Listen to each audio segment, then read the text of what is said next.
All right, so I think it's a good time to get started. So I do have multiple monitors, so if you guys see me looking all over the place, I've got the presentation right in front of me, I got your guys' chat on the left, and I've got some cool GIFs and other pictures and stuff and websites that I'm going to show you guys on my right. Um, so cool. Nice to see everyone here. My name is Mark, and I really want to give a discussion today kind of on where I started from, my transition out of the military and into incident response. I kind of want to talk a little bit about what I do as an incident responder. And then finally, I'll leave you guys with some lessons that I've learned, a couple of tools, and hopefully things that you guys can get immediate value from. Before I get started, I just want to highlight here that it is just so incredibly awesome to see communities like VetSecCon really doing their best to give back to the community and helping other people grow and helping to really show that you're not alone in this journey. There's other people out there who are in very similar situations, other people there who you can talk to. And I think that that is really awesome. So, alrighty then, getting right into the presentation. So, a little bit about myself. Spent 8.5 years in the Army. I have a degree from Campbell University, and I'm currently a graduate student at SANS. For those of you not familiar with the SANS Institute, they're the ones who do the certifications from GIAC, like the GCIH, the GCIA, the GSEC, things like that. I am currently a cyber incident response manager, and I'll get into that a little bit as well. I love learning about this field, digital forensics and incident response. Um, for me, it's just been something that's been really fun to do, and um, there's just so much to learn, and it's just so wild. It's incredible. Outside of the professional world, I love going to the gym, lifting weights, doing obstacle courses. I hate running, however, I do it so that I don't suffer as much during like the tough mutters. Um, and I have two dogs, an Akita and a Pyrenees. I don't have this written down here, but I also enjoy the drinking of beer. Um, so probably after this, probably gonna head out, go to a local brewery, and just hang out for the rest of the weekend. Um, so yeah.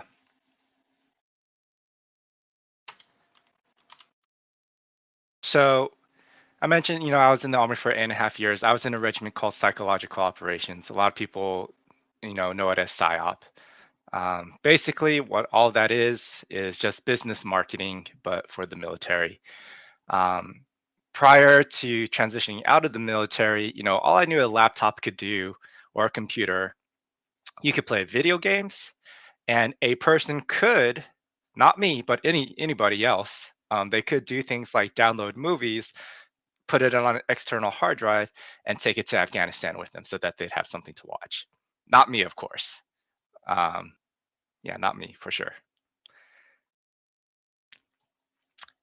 Then, um, as I was getting out of the military, I ended up going to a tech school called New Horizons.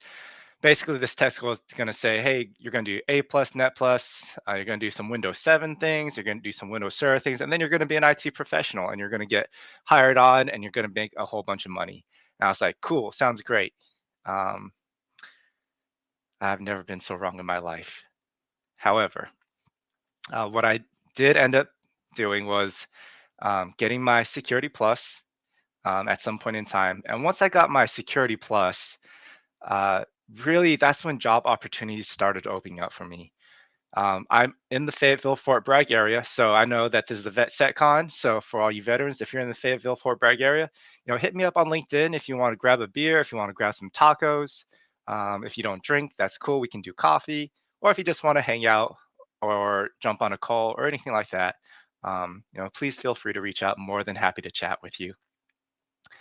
So I got my first job, which was a desktop support job. And at the time, I was like, you know what? I'm going to go be a pharmacist. I'm going to sell drugs legally for a lot of money.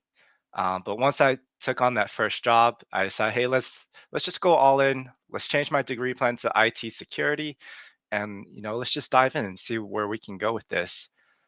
I ended up spending about 2 years in various desktop support roles. Um, my first job with the desktop support, I was working Thursday night to Friday morning, and I was going to Campbell University, the main campus, from Monday morning to Friday afternoon. That was definitely a rough period in my life.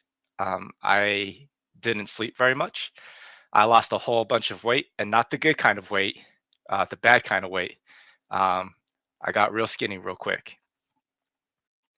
But yeah, I ended up switching to online college, and that was a game changer. I was able to work full time, normal hours, and continue going to school full time, as well as pursue more certifications. So then, I kind of knew that I wanted to go to cybersecurity. When I was first starting my journey, one of my friends said, hey, just try new jobs, see what you want to do. And if you don't like it, just move on. And he also told me, hey, go get your Security Plus, your SSCP, and your CISSP. And, you know, if you don't like it and you don't get a good job that you thought you would get, go back to being a pharmacist. It's all good. So I did those things and I started kind of getting some more jobs. I went into a role of cybersecurity auditing. So if you guys are familiar with the DoD STIG checks, the security technical implementation guides, I was auditing systems, applications for compliance with those and working with those owners to either remediate them or come up with a plan to document and plan for it in the future. I then transitioned from that role into incident response and handling. And really, I say IR and handling, but because of the situation, maybe not the situation, but the environment that I was in, I was doing everything related to cybersecurity, risk management framework, assessment and authorization. I was doing vulnerability scanning, incident response, incident handling, threat hunting. I was a SOC analyst doing things. Um, and in that role, I was deploying to Qatar for 4 months at a time, and then coming back and working on Fort Bragg for 4 months at a time. So 4 months on, 4 months off. Um, and I saw a really awesome GIF in the Discord channel this morning, and which reminds me of a story. I was responsible for maintaining about 80 servers in this last job, doing vulnerability scanning. And one of my last tasks before I left this position was to upgrade them all to Red Hat 8. And this was a brand new thing, and I am convinced that I'm the first person who did this. And for about 2 or 3 months, I worked on this project, and I'm going to show you guys this GIF because it is awesome. But this was my life for about 3 months, just banging my head against the desk. I had calluses on my forehead working on this project. Just so incredibly frustrating. Um, just doing all of these things. Taking a look at the chat real quick. Yeah, for sure. Getting skinny real quick energy. 0 out of 10, do not recommend. Please do it the healthy way. I'm not a doctor, however, take your time. We have time. All right. So that was actually my last job. I finished my bachelor's degree while I was overseas, continued to get more certifications. So I moved into this new job, and I'm what's called a cyber incident response manager. And basically, all that is I try to get as much accurate information that I can, and I try to be in touch with the right people who can affect changes during an incident or maybe even prior to an incident. So a lot of what I do is, I gather information from the SOC analyst, the threat detection analyst, and I go, all right, what is the risk? What is the impact? Can we fix this now? Do we have to fix this now? Are we under currently a current attack? And based on those kind of decisions that we make, we kind of assess how important is this in terms of risk. And just getting all that information and knowing who to talk to, knowing who can make those changes, that's kind of my responsibility. And then roping everybody in together to fix whatever challenge is presenting itself. So, earlier I talked about community, and I am a member of the Information Systems Security Association, which is another nonprofit community to promote networking and advancement of the profession. So I'm a member of two chapters, the Raleigh chapter, and then the Fayetteville Fort Bragg chapter. So I have a shameless plug here. I am the education director, so I'm looking for speakers. If you guys have things that you want to talk about, things that interest you, if you want to show off technology, for 2023, I'm looking for many speakers. I want to try to get 20 to 30 speakers. If you guys want to do a workshop, that's cool too. Cool. So like I mentioned earlier, going to Science Technology Institute and basically pursuing the master's degree. And of course, I am always training. I'm always studying in the home lab. One of the things that I am a fan of right now is something called Detection Lab. And I'm not going to go over that today, but next week I do have an introduction presentation that I'm going to give at the Raleigh ISSA. So if you guys are interested, hit me up, shoot me a link. It will be virtual available, or if you want to go up there in person and grab a beer together, that's cool too. All right, so that was kind of the talk on my transition into cybersecurity coming out of the Army. And my hope is that for some of you on this call, if you didn't know anything before, I was in the same boat. There are many people in that same boat, so you're not alone. If you have any questions or if you just want someone to talk to, please feel free to reach out. More than happy to talk with you. Alrighty. So now I'm gonna kind of move into what I do now. And I was creating this meme, and at first I was like, I'm not sure that I really like this meme. But as I looked at it and as I had a few more beers, I was like, you know what? No, this is a good meme and we're going to use it. Here it is. So this is like a typical Monday for me. And the reason why I like this so much is it can be translated in so many ways.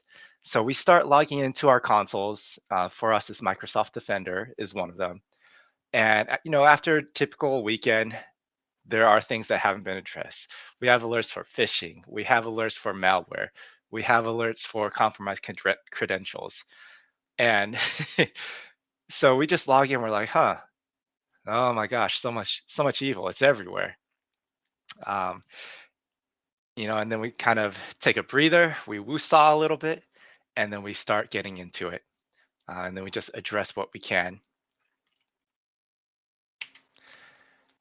For some of you, you might be familiar with this incident response lifecycle. This is pretty much what we use to kind of guide our work and how we do our work. This isn't by all means the end all be all. There's multiple life cycles, but this is the one that I feel makes the most sense and is easy for people to understand whether or not you're a technical analyst, an incident responder, an executive, or just a beginner. So the 6 main dots in the middle: prepare, identify, contain, eradicate, recover, and lessons learned. Typically, you'll go from in clockwise order, but what I really want to highlight here is you don't have to go in order. You might be in a contain phase, and you might find another new piece of information, and you'll jump back into the identify phase. Or maybe you're in the recovery phase, and you find even more artifacts that you haven't or even more systems that you didn't know were affected before, but now you know. So then you go switch back into maybe the eradicate phase. So the kind of the 6 dots, around the outside of the circle, one of the things that we do for preparation is detect. This could be your threat hunts, which generate threat intelligence, and then you can create threat detection alerts. Preparation phase could also be doing something like getting access to logs, making sure that the logs are being ingested into your SIM or are parsable by some tool. Once you kind of get an alert, let's just say there's an alert, you move into your identify. Is this bad? If it's bad, how bad? So let's just say, for example, that there is a high risk alert. You've confirmed it's a true positive. At that time, we're looking to declare an incident as part of the identify phase. Now, I don't have it up here, but another step that we want to take a look at during the identifying phase is what is the scope of the compromise? If it was one computer that was compromised, did it have access to other computers? If it was a user that was compromised, what data were they able to access? Those are the kind of questions that we're asking during this identification phase. Once we do our best to get all that information, we're switching into contain. And we can kind of consider this like our initial triage. What do we need to clean up right now to stop the spread of infection? And that could be something, just as an example, but isolating an entire network segment. Maybe a piece of ransomware detonated on a workstation, and hopefully you guys have a segmented network. Hopefully, not a flat network, but a segmented one. So you can quickly cut off that workstation subnet to limit the spread of damage. Hopefully you won't let those systems go to things like your domain controllers, for example. That would be horrible. And if you guys have a network or know of a network where your workstations, regular user workstations can, as an example, remote desktop into domain controllers. For me, at a very high level, that's terrifying. And that would be something I would address immediately as part of the preparation phase. So when we move into eradicate, that's typically when we're finishing cleanup. We've isolated a network segment. Let's just say that we've re-imaged all of the workstations in there. We've reset user credentials. We've learned that no data was compromised.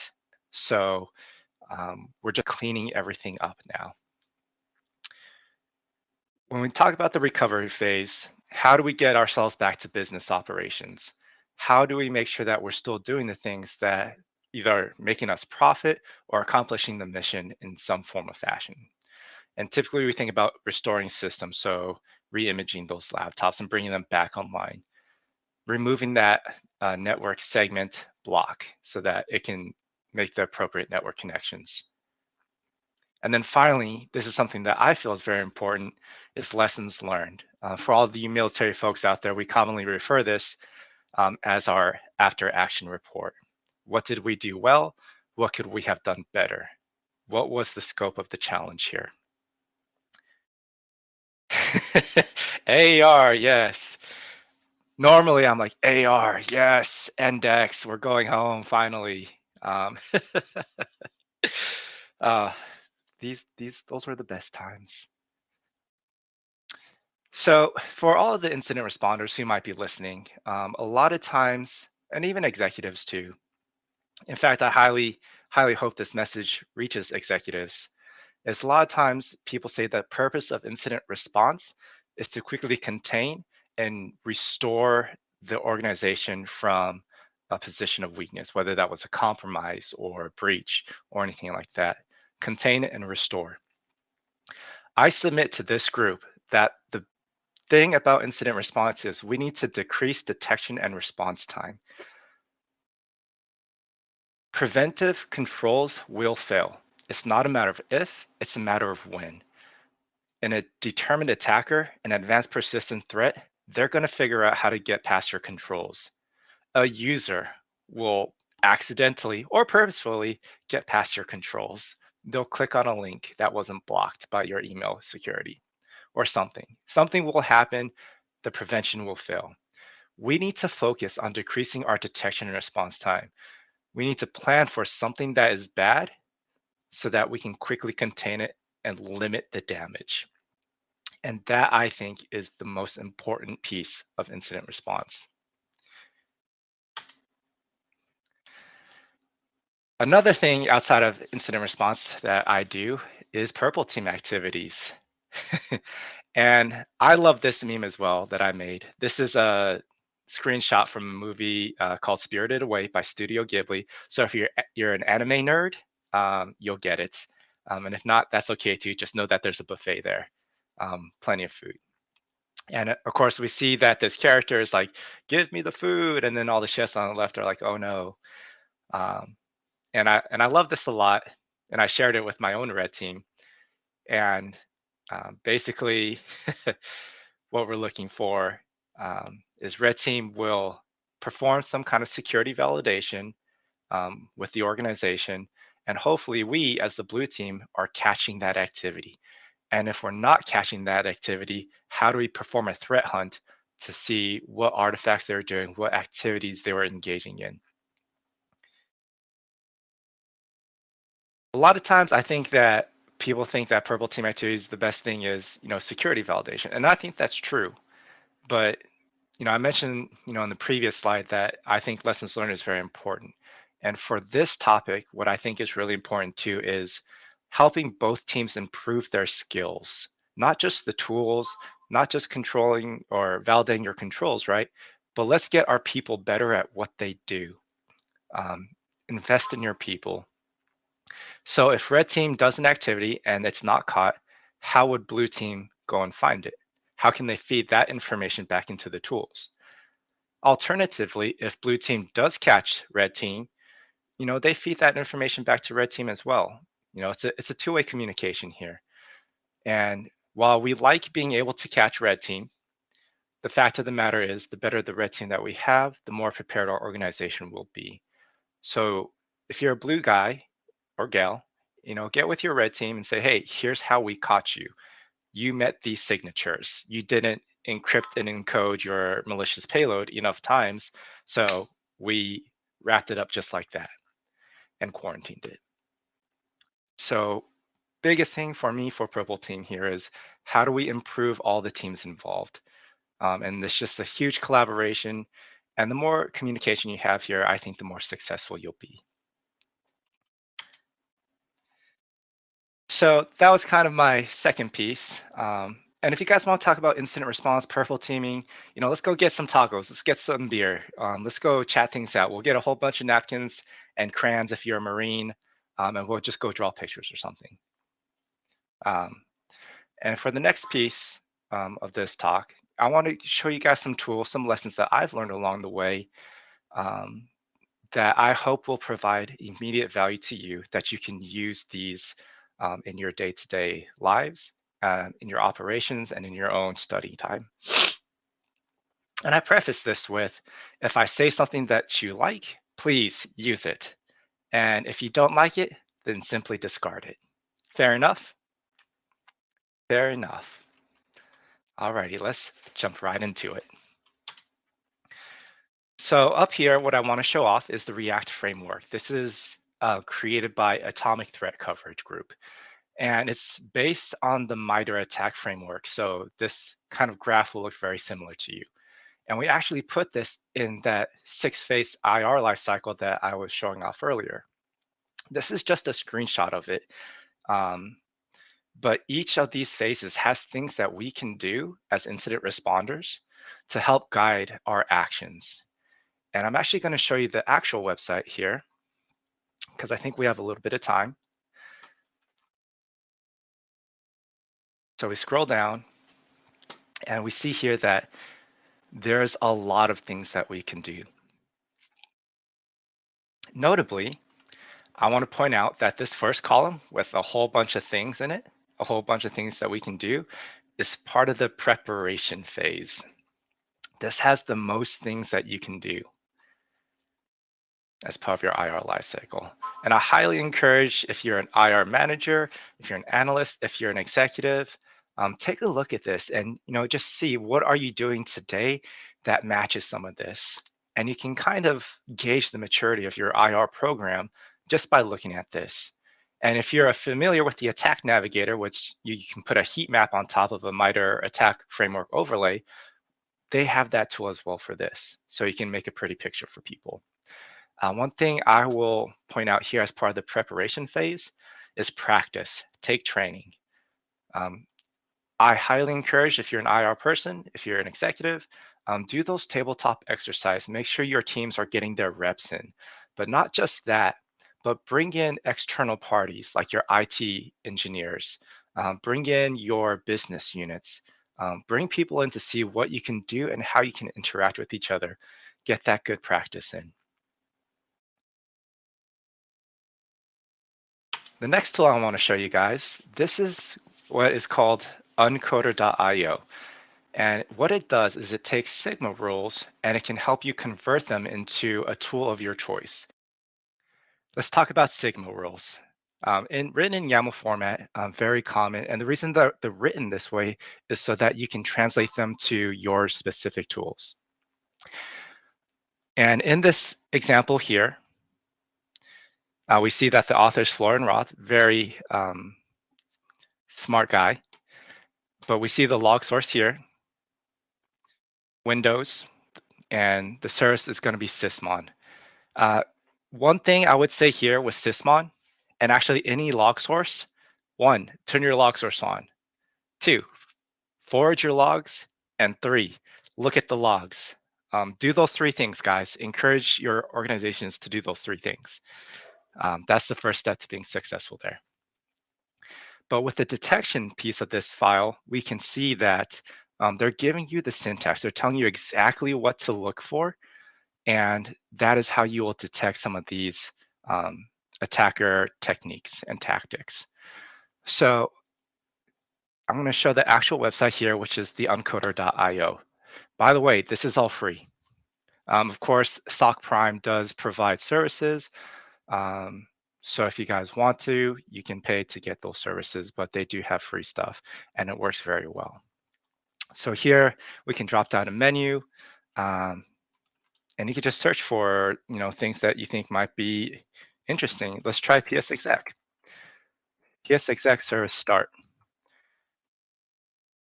So we're looking at event ID 4688, and this is the command line that we're looking at.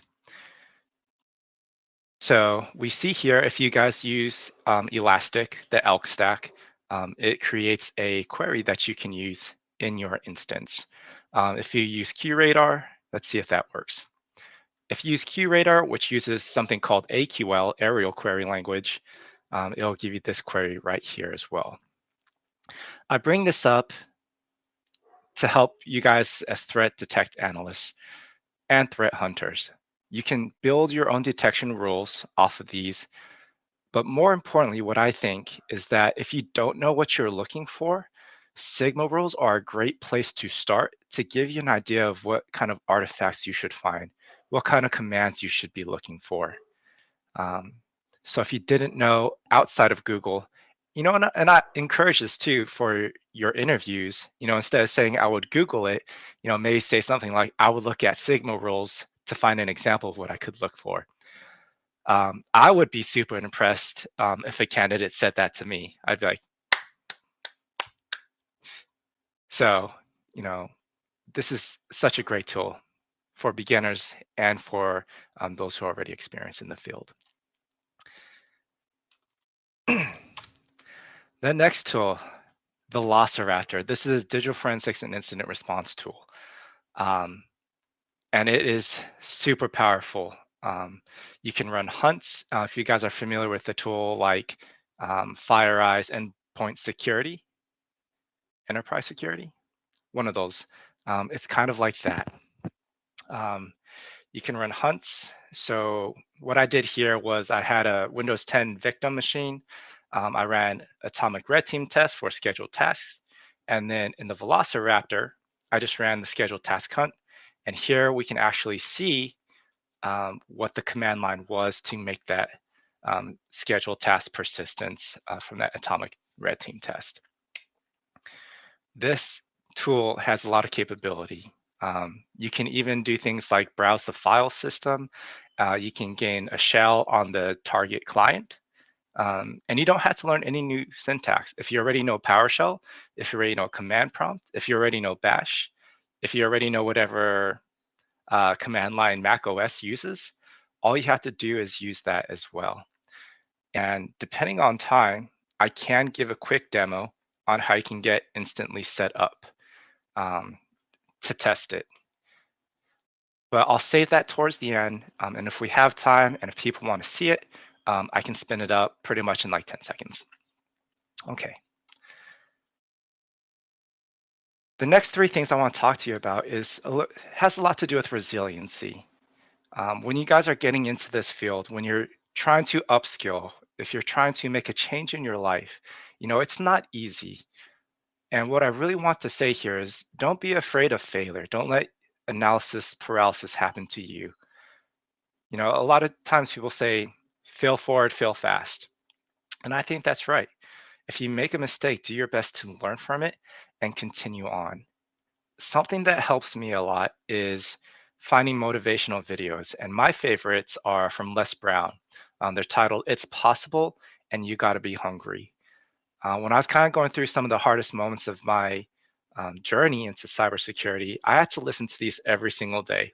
And every single day, I would pick out something new that would resonate with me. And that helped me to stay more positive and to keep going. So I just want everyone to recognize it's not going to be easy, but it's doable. The next thing I want to point out is get away from the monitors.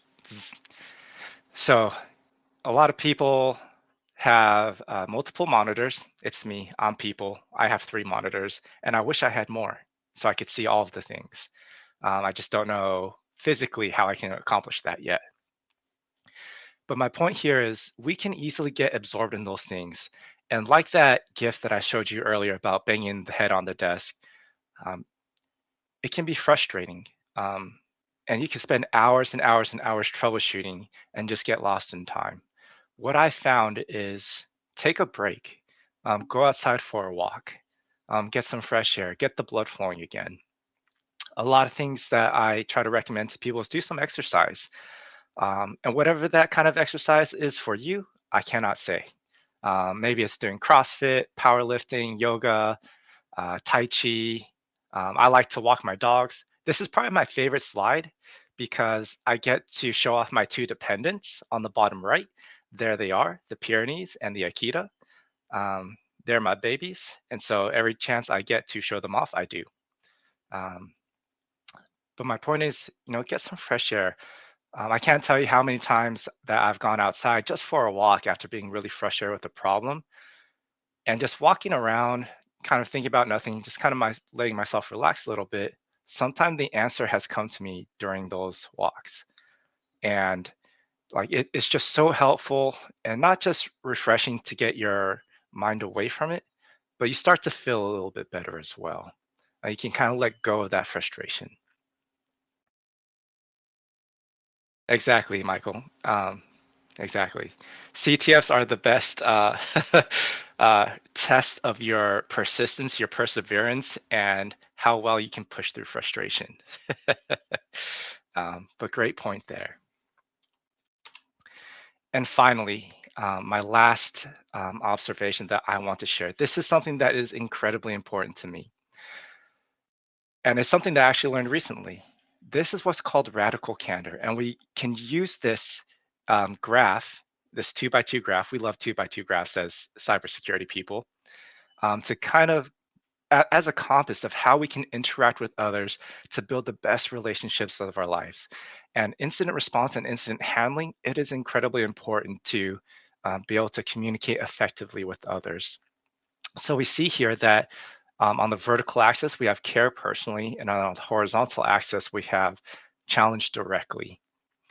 And if we can go to the far upper right, which we call radical candor, if we can talk to people directly so that they understand the message, but say it in a way that shows that we care about them, they will receive that message much better than if, for example, we did not care personally and challenge directly. That's just people, we see them and they're like, yeah, they're smart, but they're an asshole. Um, and is that the right way to go? I couldn't tell you. Personally, I wouldn't like that. So one of the things that I want to bring up here is the bottom left quadrant where you don't care personally, where people don't challenge each other directly. Typically, we can consider these toxic work environments. And I was in a toxic work environment several years ago, and I didn't have this. I didn't understand what was going on. I didn't know how to talk about it and articulate exactly how I was seeing this play out. And what was happening was, there's a lot of cubicles and people would whisper, there'd be a lot of rumors going on, lots of gossip, people talking behind each other's backs. It was just a horribly toxic work environment. I will never go back there again. Well, okay, I take that back. I could be bought, but for like mythical amounts of money, like $1 billion, you know.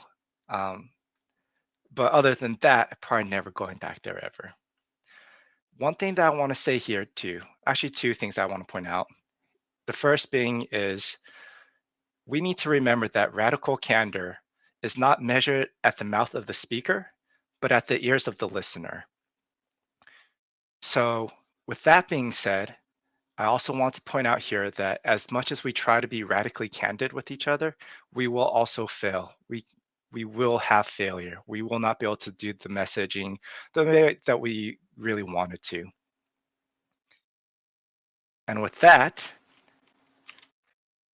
here's some of my key takeaways. If you guys want to take a picture of this, if you want to Google it later, I made the font as big as I could, reasonably.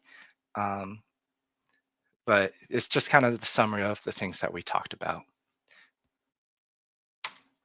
And finally, a message that I would like to leave all of you with, which is that you have greatness within yourselves.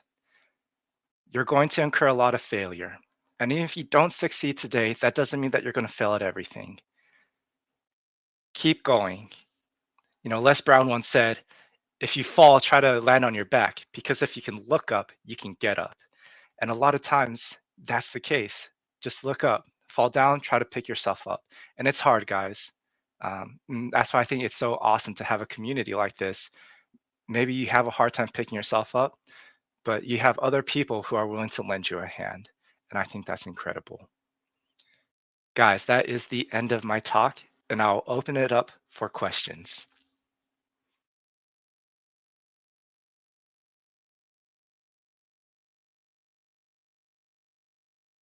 And if there's no questions, I see I have 4 minutes left, and I can do the Velociraptor live demo if you guys want to see that.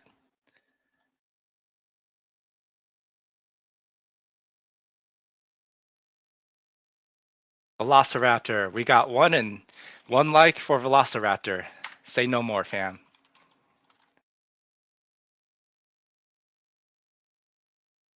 All right, this is the Velociraptor GitHub. All you have to do is Velociraptor download. In your favorite search bar, go to the GitHub, go down to releases right here, and download the latest one. I've already done that for us. Here is the executable. This is for Windows. There it is. So basically, we're going to use command prompt. Okay, 10 seconds might have been, but quickly. So let's get to the desktop. We see here's our executable, Velociraptor. And the command here is GUI. And it automatically populates a Velociraptor instance in your browser. That's how fast it is to make a Velociraptor server. Typically, the reason you're using this method of deployment is to test something.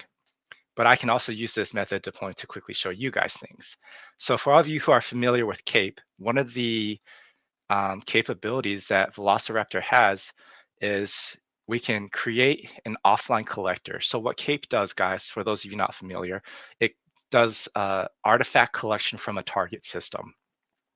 So think prefetch, evidence of execution, Windows logs, registry keys, and it's customizable as well. But with this, you can create an offline collected package, which just comes in an executable, and you can hand that package to an administrator and say, run this executable on the target and give me the zip file back. So we just do a little bit of this, configure the parameters, and here, we're just going to use the sans triage file. And basically, this is like a pre-existing profile that we can do that collects a whole bunch of things. Configure, you can specify some options, review, and we're going to hit go.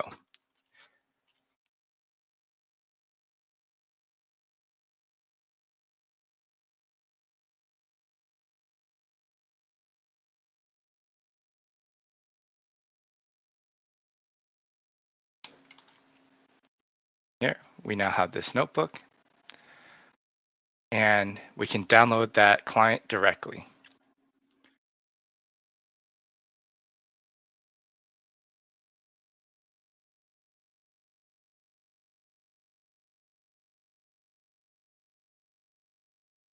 And that should be in our downloads folder. And you can take this new executable and hand it to an administrator. The other thing that you can do is you can take a look at your own system. We see here that we can browse.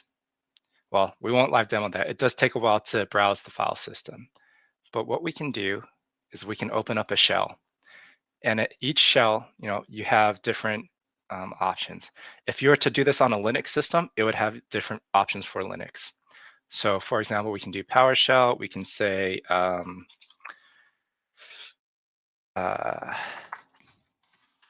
service.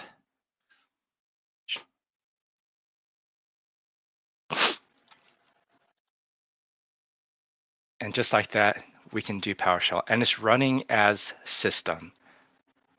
And you can even check that. Who am I?